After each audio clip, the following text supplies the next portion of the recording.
president said yesterday that the housing bill is unimportant in his view compared to the Save America Act. I know you want to see the Save America Act passed, but do you share that view that the president said yesterday? He seemed a little bit dismissive of the bill.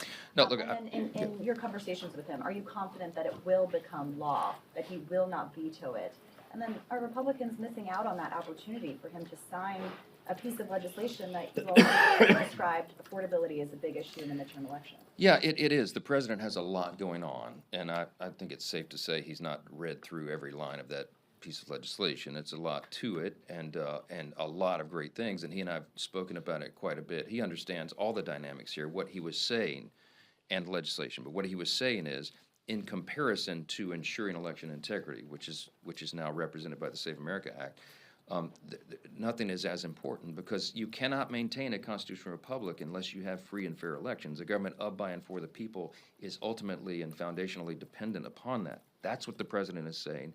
We all agree with that, and by the way, so do the American people. And that's not to say that there are not also incredibly important issues, and the cost of living and affordability is among them. It's top of mind. I've spent 6 hours in the Oval Office just in the last few days. I think 4 hours on Thursday, over 2 hours yesterday. We talked about all this in great length. The president certainly understands the importance of affordable housing. As he's noted yesterday, he knows as much about housing as anybody, because that, in many respects, was part of his portfolio and career.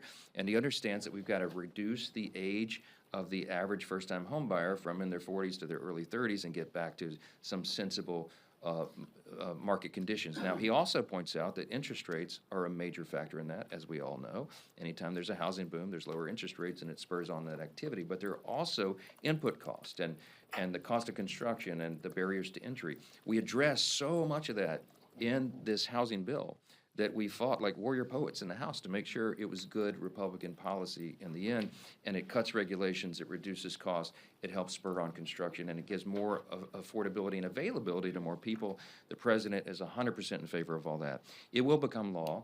I've encouraged him that he should put he has a big, bold signature, as you all know, and I said, sir, you should get the fattest black marker you have and sign your name really big on that, because the results of it, I'm telling you, are going to be very, very good for the American people, and it will fulfill your promises and your desires, sir, to make sure that more people can grasp the American dream.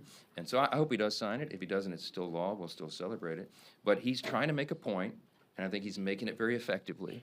And the fact that you all ask me every 3 steps down the hallway illustrates that he has achieved the desired objective, and that is to make Save America the #1 thing, because if we don't get that right, everybody's concerned about what happens next.